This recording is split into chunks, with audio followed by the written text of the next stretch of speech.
parents adopted me, their income was really set, and my dad experienced really good blessings in his life with hard work. My dad was a mobile home salesman, also had numerous retirement villages that were mobile home parks, but they were for retired people.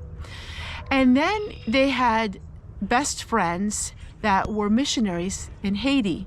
And those years, the formative years of mine, were spent with going all over the world. We went to Haiti numerous times and stayed numerous times with the missionary couple, along with our pastor and other people. I went to Jamaica, I went to Haiti, I went to almost every state in the United States, and we went to Mexico. I got to go to all of these places and learn so much firsthand what it's like for missionaries and for missionary work, which I say in a lot of my videos. When I was 10 years old, 10 or 11, I developed a skin condition that I had ulcers all through my hands, and they were called cauliflower warts. They were underneath all of my fingers, all of my hands. They were bleeding, they were sores, and for months I was at the dermatologist trying to get it under control.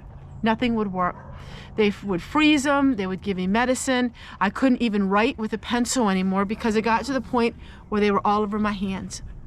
Over that time, my mom and dad found a used organ that was somewhere in the paper, and it was used, and my sister for some reason wanted to get into playing the organ, and I don't even know if she ever did, but I loved music. And so every day after school, I would sit at the organ and I would make songs. And you know, I break out into song all the time. Amazing grace, how sweet the sound that saved a wretch like me. I once was lost, but now I'm found. Was blind, but now I see. Well, I would break into song as a 10-year-old girl, and the organ was my friend. I would play on that organ and come up with songs, and one day I felt the innerness of me, and I felt the Holy Spirit, and what I felt him say to me was, if you would become baptized, Tessie, you would be healed. It was that small, still voice. It wasn't an audible voice, but it was the beckoning of the Holy Spirit. Immediately, I told my mom and dad, I said, Mom and Dad, I said, I think I should get baptized. The Lord spoke to me and told me if I was to be baptized, that I would be healed. Now, I was raised in the Spirit-filled church. And when my parents left the Mennonite church, they left the Mennonite way for a charismatic way and a Spirit-filled church, a Pentecostal church, if you want to call it like that. It was a non-denominational church, the Church Grace Chapel, and the church you've seen me do many videos about. And my mom and dad said, yes, I think you should be baptized. And so Pastor Mel baptized me. And I remember that day like yesterday too, because I have one of these memories. I'm like an elephant, I don't forget. And I went under the water and I came up, and immediately I looked at my hands and they were all covered with warts. Now, these aren't just plain warts. These were cauliflower warts. These were horrible.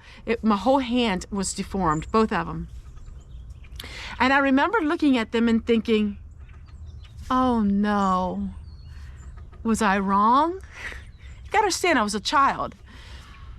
But every single day after that day, they started getting better and better and better. And we went to the dermatologist, and he said, oh, I see you looking better after all of these months. He said, how is that new medication working? And I looked at my dad, and I looked at my mom, and they looked at me, and my mom and dad said, she's not taking that medication. She's not taking anything. Jesus healed her.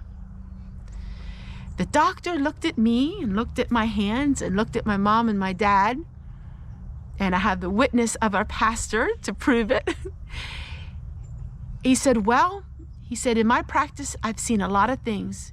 He said, I can never deny that there is a higher calling and that there is the Lord.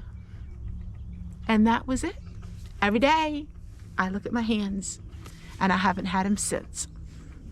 I heard the voice of the Lord a few times in my life. I think probably about 6 times in my life when I knew that the Lord had spoke to me.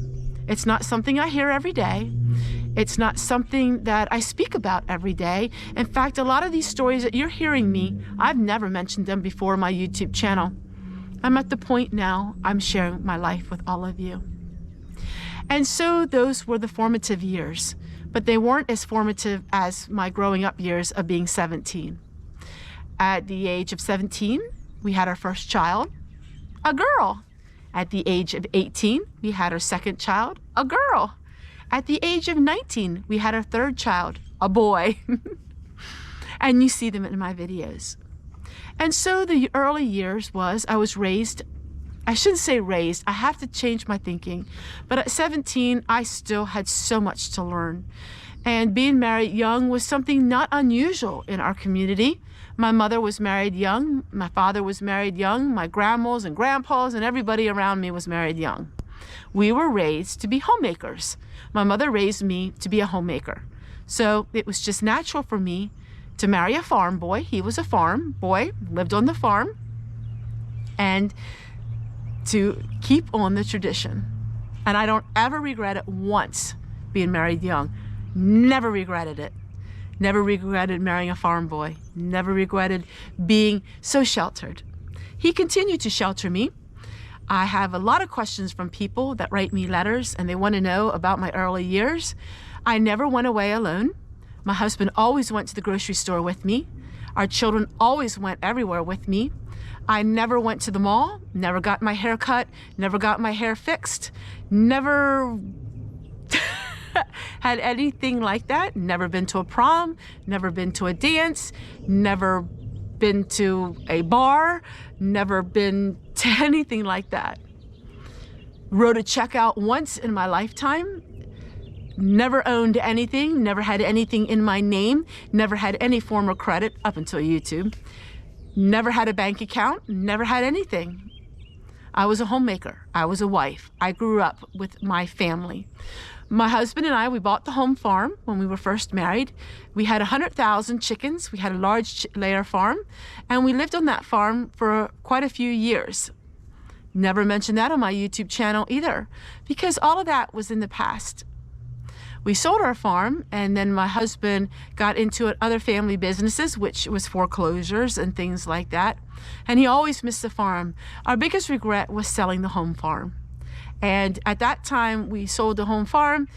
We had hired workers, and it just didn't work out. We sold the home farm simply because at that time, he thought there was a better world out there. He always was a farmer. He didn't know much about anything else in life, and he thought he wanted to do other things. And, you know, hindsight, you look back and you think, well, the world that we thought we missed was a world we don't want to be part of. And so from the age of 17 on, I just lived the homemaker's life. I was a homemaker, and it was just nothing exciting. I would spend all of my days at home, and I didn't go anywhere. I didn't have my own money. If I needed something, he went with me. And that's just the tradition. That's just how we were raised, in his side of the family especially. And I was a submissive mother and wife, and he treated me very well, but it was very strict. And I came from a strict home. I went into a strict home, and it worked out okay. But I didn't have gifts. I didn't get many gifts. I would get maybe a gift for my birthday. I didn't get flowers, except for if I was having a child. I would get flowers. And so a lot of times when my YouTube channel started and I was getting gifts, I had gifts growing up as far as my married life. You know, it was strict. I don't know how to explain it. My husband was extremely frugal, and I would see, you know, my sister-in-laws buying and shopping and buying and shopping, and that was not a life that I had. And sometimes I wanted that life, even though I didn't know what it meant. I thought they had it all, and I felt like I had nothing. And I didn't really have a whole lot. And I think I look back on it, I really didn't have my own persona. I didn't have my own personality. I was a child, and I got married young, and I raised children. I don't regret it one bit, but yet I didn't know what it was like to have some things in life that were just fun things. I could get all the food I needed. I could get, everything I needed, but I didn't know what it was like to have fun things. I don't know how else to explain it.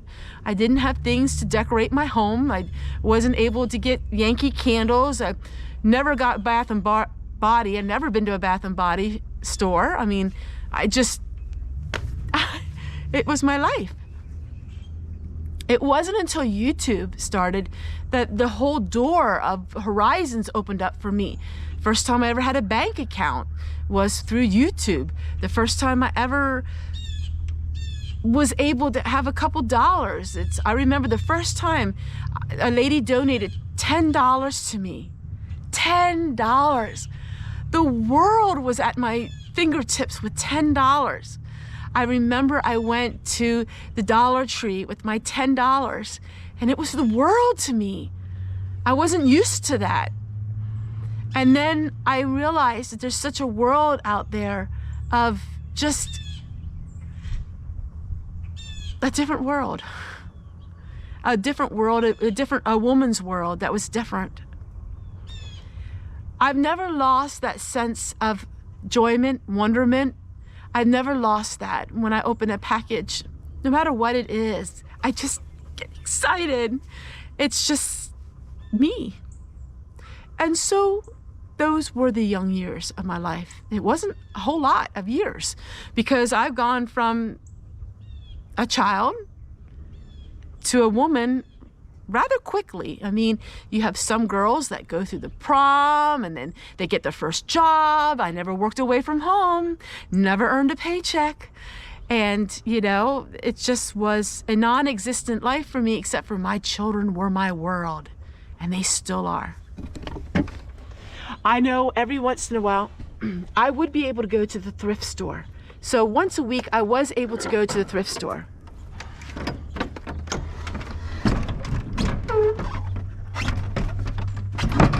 I have a license, but to be honest with you, I haven't driven myself in about a year.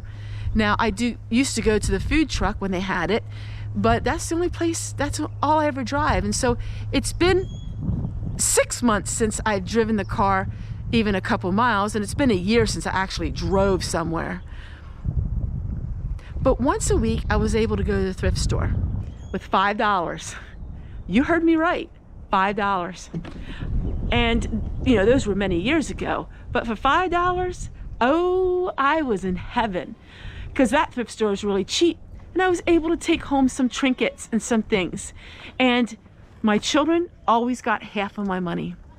And my children talk about it all the time. If you hear my son talk about his life and his stories, those years, I would always, once a week, have something special sitting on their bed.